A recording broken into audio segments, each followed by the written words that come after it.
تو وہ اتنا بھگائے گا آپ کو. یہ ہوتا ہے بھاگنا. جو لوگ کہتے ہیں کہ ہم جی پورا دن بچوں کے پیچھے بھاگتے ہیں, پہلے میرے ذہن میں ہوتا تھا کہ 3 بچے آگے آگے بھاگ رہے ہیں, امی جو ہے نا پیچھے پیچھے بھاگ رہی ہیں, لیکن ایسا ہوتا نہیں ریلی. مطلب یہ مجھے بے وقوف بنانے کے طریقے ہوتے ہیں کہ نہیں ہماری تو ایکسرسائز ہو جاتی. That does not count. The Pakram Pakrai counts. So we're going up country to meet Major Retired Dr. Rizwan Uppal, جو کہ چیف ایگزیکٹو ہیں اسلام آباد ڈائگنوسٹک سینٹر کے, اور دیکھتے ہیں کہ وہ بی ایم ڈی کے بارے میں کیا کہتے ہیں.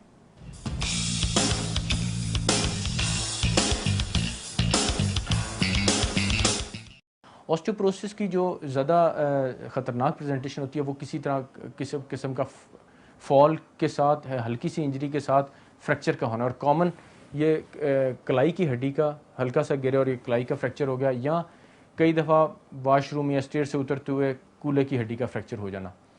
یہاں تک بھی کہا جاتا ہے کہ وہ لوگ کہتے ہیں کہ یہ کولے کی ہڈی کا فریکچر گرنے سے ہوا, لیکن اب یہ ایک اسٹڈی آ رہی ہے سامنے کہ گرے ہی اس لیے کہ چلتے چلتے کولے کی ہڈی کولیپس کر گئی, اور اس کے لیے پھر جو بیڈ باؤنڈ ہونا اور جو اس کی جو کمپلیکیشنز ہیں اور جو اس کے نقصانات ہیں کہ ایک دفعہ بیڈ باؤنڈ ہو جائیں تو وہ اس کو اگر ہم بیان کرنا شروع کریں تو اس پروگرام کی اسکوپ سے باہر ہو جائیں گے. کئی دفعہ ہپ ریپلیسمنٹ کرنی پڑتی ہے, اور ہپ ریپلیسمنٹ کی جو سرجری کی اپنی کمپلیکیشنز اور ایون بیڈ ریڈن ہونے کی اپنی کمپلیکیشنز ہیں, وہ ساری ہم اگر اس کو ہم شامل کریں تو یہ دیکھا گیا کہ مور دین 50% پیشنٹ جو ہیں وہ 1 سال تک اپنے بیڈ پہ لیٹے رہتے ہیں, اور جو لیفٹ اوور ہے ان میں سے 50% کو چانس ہے کہ 2 سال میں ان کی ڈیتھ ہو سکتی ہے. تو آسٹیوپروسس اس لحاظ سے اس کو بالکل ہمیں انڈرمائن نہیں کرنا چاہیے. اب سوال ہی پیدا ہوتا ہے کہ if it is a silent disease تو ہمیں اس کو ڈائگنوز کس طرح کرنا ہے. ڈائگنوسس کے لیے پہلا تو یہ ہے کہ ہائی انڈیکس آف سسپیشن, جس کو ہم کہتے ہیں شک کی نظر سے دیکھنا کہ یہ پیشنٹ جو ہے اس کو آسٹیوپروسس ہو سکتی ہے. فیملی ہسٹری اگر ہے فریکچر کی, کوئی میڈیسنز اگر کھا رہی ہے, یا پہلے ایک دفعہ کبھی فریکچر ہوا تھا اور کسی نے اس کو یہ نہیں دیکھا کہ کیوں ہوا تھا, یا دھوپ میں ایکسپوجر کم ہے. ہمارے ملک میں ہم پردہ خاص طور پہ کافی زیادہ, تو وائٹامن ڈی کا ایکسپوجر کم ہے. ڈیری پروڈکٹس, ملک وغیرہ کا انٹیک, ہم کہتے ہیں 4 گلاس دن میں ایک ایڈلٹ کو لینے چاہیے, تو کئی لوگ تو ہفتے میں 1 گلاس بھی نہیں پیتے, یا ڈسلائکنگ کی وجہ سے یا اویلیبلٹی کی وجہ سے. تو وہ تمام فیکٹرز کو دیکھتے ہوئے پھر ہمیں اس کے لیے بڑا سمپل سا ایک ٹیسٹ ہم کرتے ہیں, ڈی ایکس اے ٹیسٹ, یا ڈیکسا اسکین بھی کہتے ہیں اس کو ہم, dual energy X ray absorption meter. It's a very simple test. 5-10 minute کے اندر ہم اس ٹیسٹ کے ذریعے یہ بتا سکتے ہیں کہ ہڈیوں کی نوعیت کیا ہے, آسٹیوپروسس ہے یا نہیں ہے, اور کتنی ہے. اور اس میں جس طرح میں نے ابھی یہ بات کی تھی کہ ہمارا ایک گراف جو بن رہا ہوتا ہے ڈیپوزیشن کا کیلشیم اور میٹرکس جو ہڈیوں کے اندر, وہ 25 سال کی عمر تک بڑھ رہا ہوتا ہے, تو اس کے اندر وہ جو رپورٹ آتی ہے گراف کی طرح آتی ہے, اور 25 سال سے لے کے 35 کے درمیان نارملی یہ ایک جگہ پہ مینٹین رہتا ہے, اس کے بعد نیچے جا رہا ہوتا ہے. اب اگر وہ ہمارا گراف, وہ جو مشین بتاتی ہے کہ اگر اس سے نیچے ہونا شروع ہو جائے تو ہم یہ بتا سکتے ہیں کہ آسٹیوپروسس ہے یا آسٹیوپینیا, یعنی کہ تھوڑی سی اس کی طرف ٹینڈنسی ہے, ابھی ارلی سٹیج پہ ہے, اور وہ کتنا ہے. تو اس کو ہم ایک چیز کہتے ہیں ٹی اسکور. تو ٹی اسکور اگر لیس دین 2.5 -2.5 ہے تو اس کو ہم کہتے ہیں کہ آسٹیوپروسس ہے یہ, اور اس کا ہمیں علاج کرنا ہے.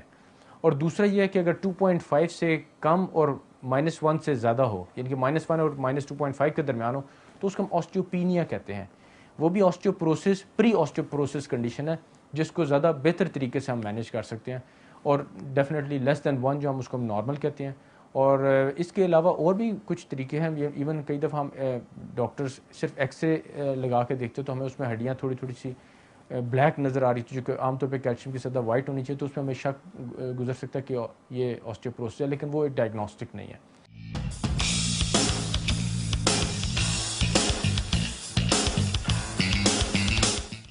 That was a lot of information about bone mineral density. Doctor صاحب آپ سے ایک سوال جو میں نے پوچھنا ہے کہ یہ جو ہم نے 3 رپورٹس دیکھی ہیں, ایک تو نارمل تھا جس پہ ہم بہت خوش ہوئے تھے, ایک آسٹیوپینیا تھا یعنی کہ ویک بون, اور ایک آسٹیوپروسس کا کیس تھا. تو اب ان کو دوائیاں شروع کرنے کے بعد کتنے عرصے کے بعد وہ دوبارہ یہ ٹیسٹ کریں گے؟ ہاں دیکھیں, اس میں اچھا خاصا لوگ بڑے کنفیوز ہو جاتے ہیں اور لوگ کر بھی دیتے ہیں. اس میں ایک اسٹینڈرڈ پروٹوکال یہ ہے کہ آپ کو ایٹ لیسٹ 2 ایئرس پہ کروائیں, بہت جلدی بھی ریپیٹ نہ کروائیں, لیکن 2 سال میں کروانا چاہیے. اور کوشش یہ ہونی چاہیے کہ اسی سینٹر سے جس سینٹر پہ آپ نے پہلے کروایا تھا. یہ میں نے سنا ہے, یہ کیوں اس لیے کہ اصل مشینیں وہ جو ایک خاص مشین ہوتی ہے, تو اسی مشین کی ایک جو ڈیویشن ہے اور جو ان کی جو میجرمنٹس ہیں, جو کیلیبریشن ہیں, جو ہماری سمجھ میں نہیں آنی چاہیے اور نہ ہی ہمیں سمجھنے کی کوشش کرنی چاہیے. مطلب جیسے ضیاء الدین میں 2 سال پہلے ضیاء الدین کا جو پورا سسٹم بہت ہی ہائی اسٹینڈرڈ کا ہے, تو ضیاء الدین میں ہی ہو اور 2 سال بھی کے بعد بھی ضیاء الدین سمجھو. Before I go to the real patient story, which is another segment of ours, Sabah ji, I'll have to ask you this. آپ اتنا عرصے ایک مارننگ شو کرتی رہی ہیں, you were doing a morning show on another channel. بہت سی عورتوں کا فون آیا ہوگا, بہت سی آپ باتیں کرتے, بہت سارے پرابلمس جو ہیں آپ نے ان کی دیکھی اور سنی ہوں گی. تو to women with regards to their health, اگر آپ کچھ کہنا چاہتی, especially with regards to bone health, آپ کیا میسج دینا چاہیں گی؟ مزنا, اگر ہم صرف بون ہیلتھ کے بارے میں بات کریں تو میرا خیال میں ڈاکٹر صاحب سے بہتر تو کوئی نہیں بتا سکتا. آپ بہت اچھا یہ پروگرام, یہ پلیٹ فارم جو آپ نے شروع کیا ہے, بہت ہی زبردست ایک چیز ہے. لیکن میں صرف یہ میسج دینا چاہوں گی ہماری اس ملک کی, اس خطے کی جتنی بھی خواتین ہیں ان کو, کہ ہم بہت کیئرلیس ہیں اپنی ہیلتھ کے بارے میں. جب تک تو شادی نہیں ہوتی اس وقت تک تو لڑکیاں پھر بھی تھوڑی بہت اپنی کیئر کر لیتی ہیں, کیونکہ ان کو پتہ ہے کہ جی رشتے آنے ہیں اور پسند ہونا ہے. جب شادی ہو جاتی ہے ونس, تو اس کے بعد after 6 months, after a year, وہ اپنے آپ کو بالکل چھوڑ دیتی ہیں. اگر باہر امریکنس کی اگر آپ ایک مثال لے لیتے ہیں کہ وہاں پہ ابو 75 جتنی خواتین ہوں گی, آپ ہمیشہ ان کو ریڈ لپسٹک اور ریڈ نیل پالش لگائے ہوئے دیکھیں. بڑے شوخ رنگ چلتے پھرتے, مطلب برائٹ کلرز ان کی زندگی کا حصہ بن جاتے ہیں, کیونکہ وہ اپنے آپ کو خوش رکھنا چاہتے ہیں. ٹھیک ہے نا.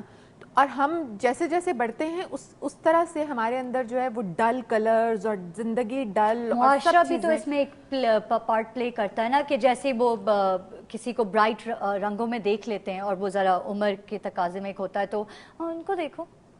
سو واٹ, مطلب آپ کسی کی کیئر کیوں کر رہے ہو؟ آپ نے جو کچھ کرنا ہے, اگر آپ اس سے سیٹسفائیڈ ہو اور آپ کو وہ کر کے خوشی, انٹرنل سیٹسفیکشن مل رہی ہے, تو پھر میرا خیال ہے کہ کوئی, آپ دنیا کا کام ہے باتیں کرنا, اور وہ تو کرتی رہے گی. آپ سب کو لے کر جاتے ہیں ریئل لائف سٹوری کی طرف, جس میں پیشنٹس خود اپنے ایکسپیرینسز کے بارے میں آپ کو بتاتے ہیں. اور ہم نے یہ سیگمنٹ صرف اس لیے ایڈ کیا ہے کہ اگر میری بات سمجھ میں نہ آئے, ڈاکٹر صاحب کی بات نہیں سمجھ میں آئے, جو سیلیبریٹیز آ کے ان باتوں کو انڈورس کرتی ہیں, جو اپنی ایکسپیرینسز آپ سب کو بتاتے ہیں, جن کی بات آپ مانتے بھی ہیں, سنتے بھی ہیں, ان کی بھی بات سمجھ میں نہ آئے, تو شاید ایک ریئل لائف پیشنٹ, اگر کسی کی بات سمجھ میں نہیں آئے تو پھر صرف ڈنڈا ہے. ڈنڈا. آئی ایم جسٹ ہوپنگ کہ ہم نے ہر طریقے سے کوشش کی ہے کہ میسج جو ہے وہ آپ تک پہنچا دیں, and we really really want you to implement these changes in your life. We'll go towards the real life patient story, but before that, Sabah ji, I'm going to say thank you so much. Aapne ساری باتیں ہم کرتے آئے وہ آپ نے 10 minute میں کر دی ہیں, and that makes me very happy, and thank you sir for being on the show. I will definitely have you back again جب ہم ٹریٹمنٹ کے اوپر مزید ڈیٹیل میں بات کریں گے. آپ لوگ جا کے دیکھیے real life patient story, and we'll be right back.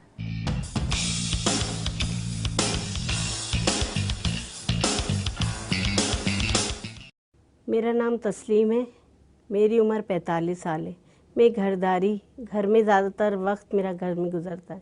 3 سال پہلے میں بہت ایکٹیو زندگی گزارتی تھی, واک بھی کرتی تھی, اپنے آپ میں وقت بھی دیتی, لیکن بچوں کی کام یا مصروفیات پڑھائی کی وجہ سے میں اپنے آپ پر توجہ نہیں دے پائی. اچانک میری نظر ہے نا آئینے پہ پڑی.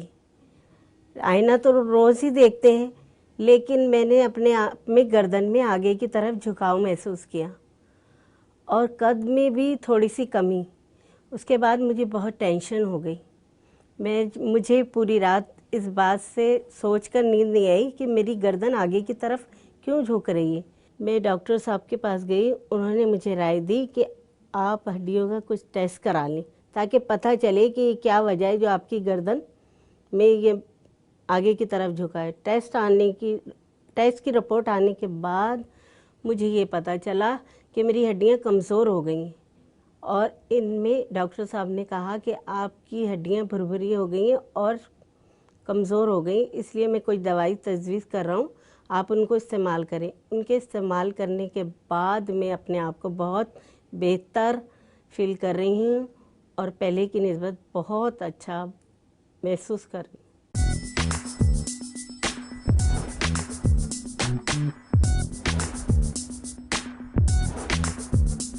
ہوں.